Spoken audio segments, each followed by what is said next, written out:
Dalam hadis yang sahih diceritakan bahwasanya ada dua orang ada di dalam neraka. Dua orang ini di hadis yang sahih ini diceritakan. Dua orang ini disuruh keluar sama Allah. Malaikat tuh yang dua keluarin, hadepin nama saya sini. Dihadepin. Begitu sampai di hadapan Allah, Allah tanya, hal wajadtuma ghairal ladzi fa'altuma? Gimana? Masuk neraka gimana? Apa gara-gara saya curang masukin kamu ke neraka? Apa kamu masuk neraka gara-gara perbuatan kamu selama di dunia? Iya ya Allah, ini gara-gara perbuatan saya. Jadi tidak ada kezaliman dari Allah. Allah tidak akan terus kita bikin baik dihapus pahalanya, enggak. Yang ada kalau kita bikin dosa istighfar itu dihapus dosa kita. Tapi pahala-pahala bahkan dilipat gandakan oleh Allah Subhanahu wa taala. Ini kita nunggu mati ini. Nunggu matinya begini, cakep. Akhirnya Allah perintahkan yang dua orang balik ke neraka. Balik ke neraka. Yang satu diem. Yang satu lari balik ke neraka. Yang lagi lari balik ke neraka disuruh stop. Stop. Coba ke sini lagi. Allah perintahkan untuk kembali lagi ke hadapannya. Kemudian Allah tanya, kamu kenapa diem aja tadi? Kan ada yang satu diem aja, yang satu lari. Mau balik ke neraka. Kamu kenapa diem aja? Kan saya suruh balik ke neraka. Kok malah diem aja? Dalam hadis itu ceritakan orang itu menjawab begini. Ya Allah, tadi waktu engkau perintahkan malaikat ngeluarin kita berdua dari neraka, saya girang bukan main. Oh berarti Allah nih mau ampunin saya.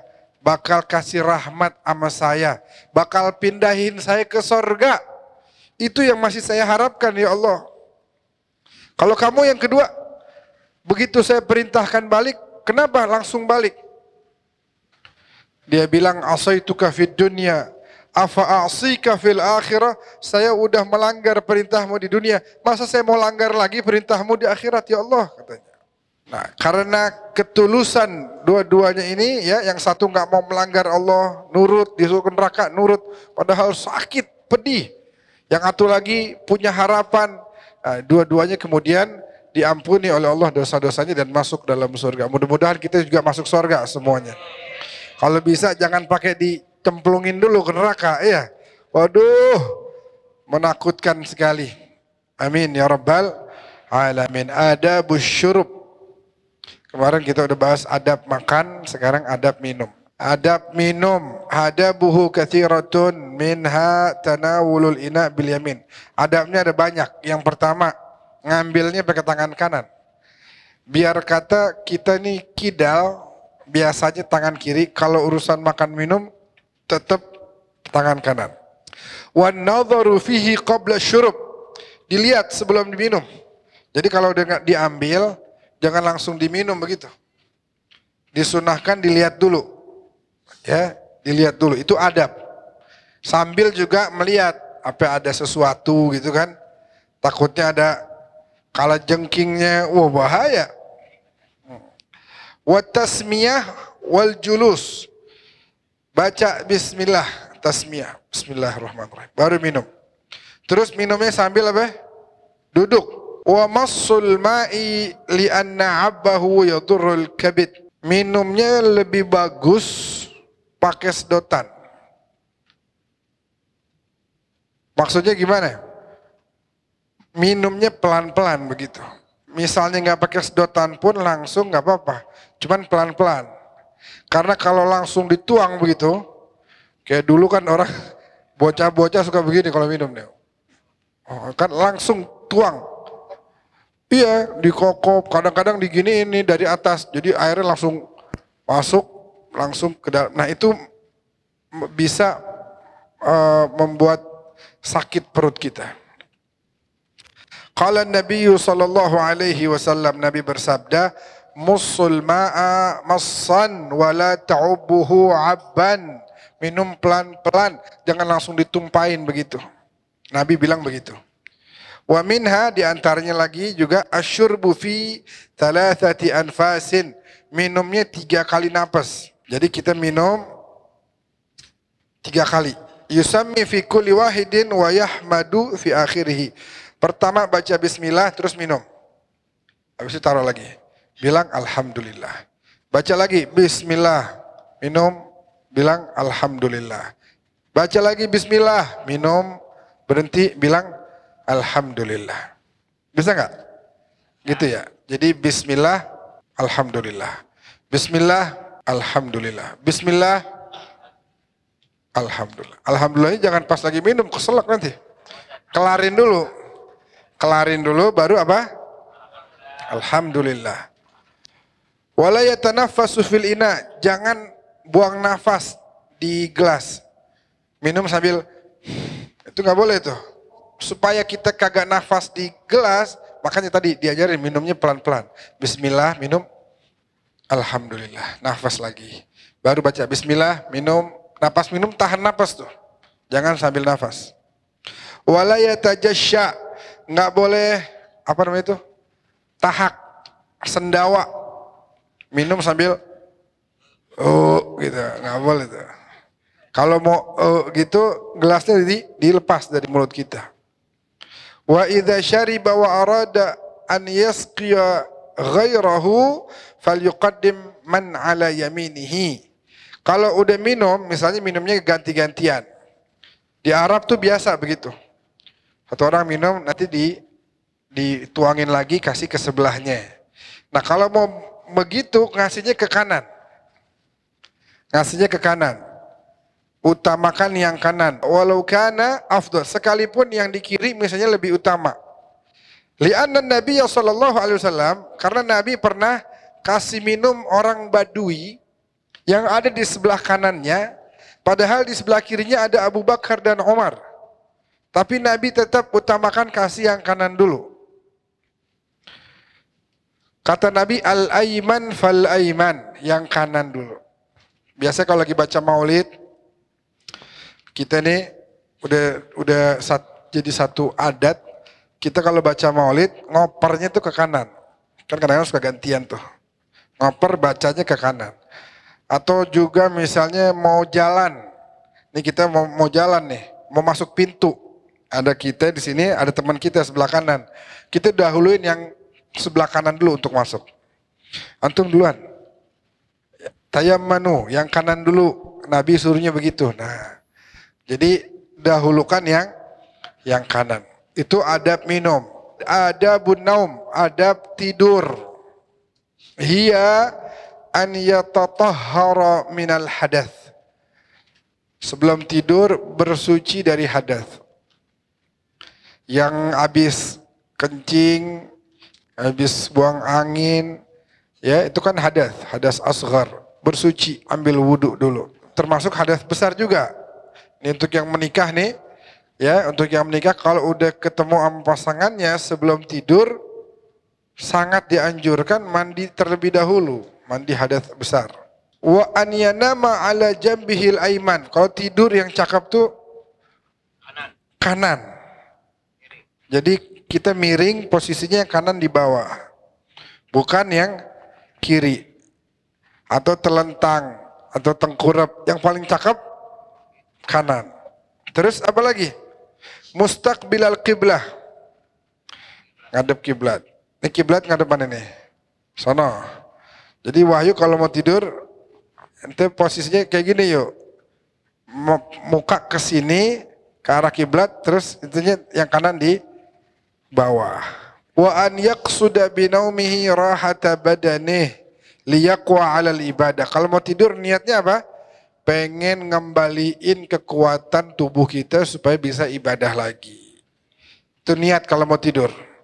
Wa an yadhkurallah ta'ala 'inda naumihi wa ba'da yaqdhatihi. Dan mau tidur ingat zikir, nyebut nama Allah, bangun tidur juga mengingat Allah.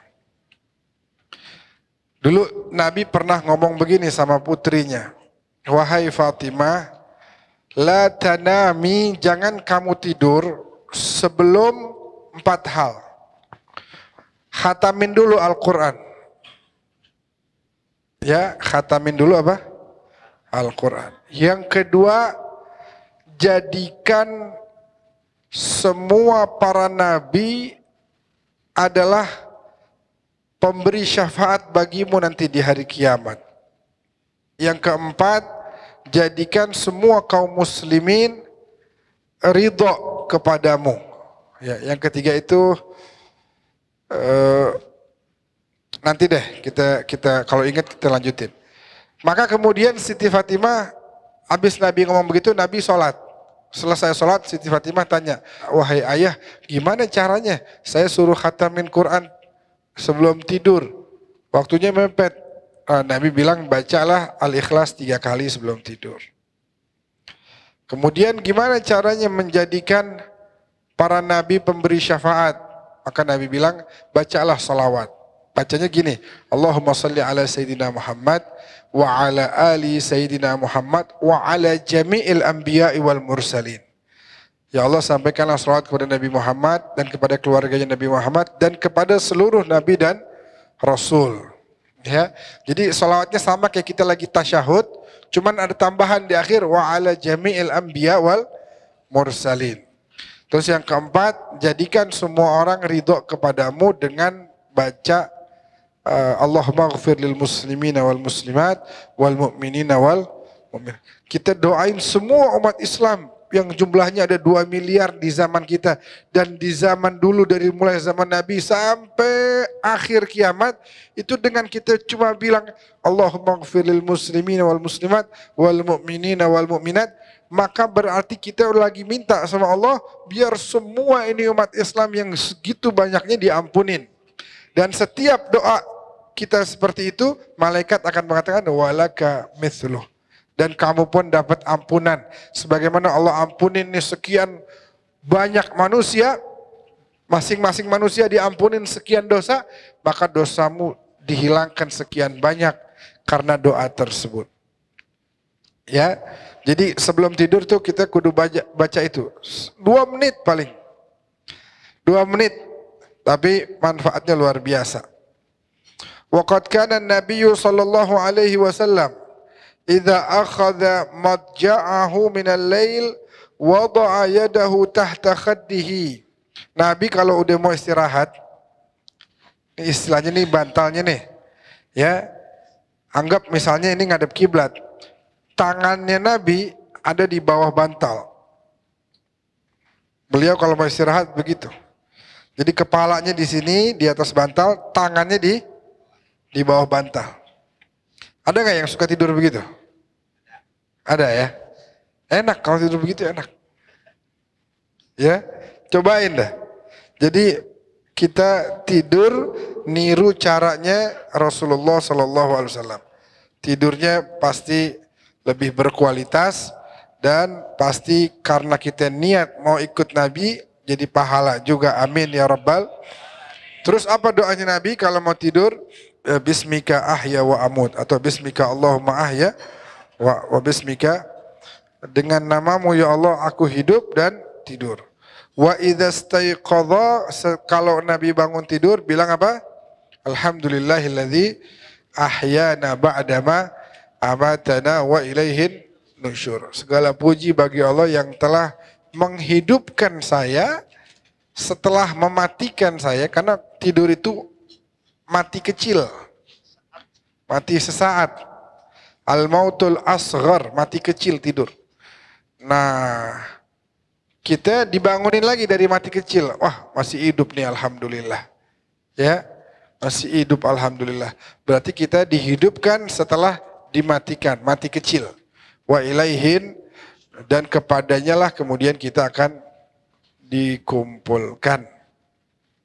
Itu adab minum dan adab tidur yang sudah sepatutnya kita jadikan panutan. Nabi dari awal hidup sampai akhir semuanya itu contoh. Beliau diutus sama Allah untuk kita contoh. Nah sekarang nih kita contoh hal-hal kayak mulai tidurnya Nabi gimana, minumnya gimana, makannya gimana. Itu jangan kita sepelekan. Semua hidup kita harus ikut caranya beliau sallallahu alaihi wasallam. Insyaallah besok kita akan membahas adabul masajid, adab-adab di masjid. Masjid ini rumah siapa itu? Rumah Allah. Masjid itu rumah Allah. Baik yang ada di sekitar rumah kita, ya, sampai yang ada di Makkah Al-Mukarramah, itu semua rumahnya Allah. Ada adabnya. Kita kalau mau ke rumah pejabat, jaga adab. Wah, ke rumah presiden, dibilangin ini kudu pakai sepatu yang rapi, kudu wangi, kudu bersih rapi. Begitu pula apalagi kalau kita mau ke rumahnya Allah, ada adab-adabnya, ada cara-caranya, ya. Begitu. Jadi itu mungkin yang bisa kita sampaikan untuk hari ini. Kita tutup dengan baca bareng-bareng. Ya Rabbana atarafna bi annana qtarafna wa annana asrafna ala ladha fatub alaina taubah taghsil likulli hawbah wastur lana al-awrati wa aminir واغفر لوالدينا ربي ومولودينا والأهل والإخوان وسائر الخلان وكل ذي محبة أو جيرة أو صحبة والمسلمين أجمع آمين يا ربي أسمع فضلا وجودا منا لا باكتساب منا بالمصطفى الرسول نحظى بكل صلى وسلم ربي عليه عد الحب وآله وصحبه عدد طش الصحب والحمد للإله في البدء. Ini Haji Sohibi, saya girang banget ini. Pemuda-pemuda makin istiqomah. Ya, biar mudah-mudahan terus bisa semangat, hadir, dan bisa jadi orang-orang sukses nanti di masa depan. Wassalamualaikum warahmatullahi wabarakatuh.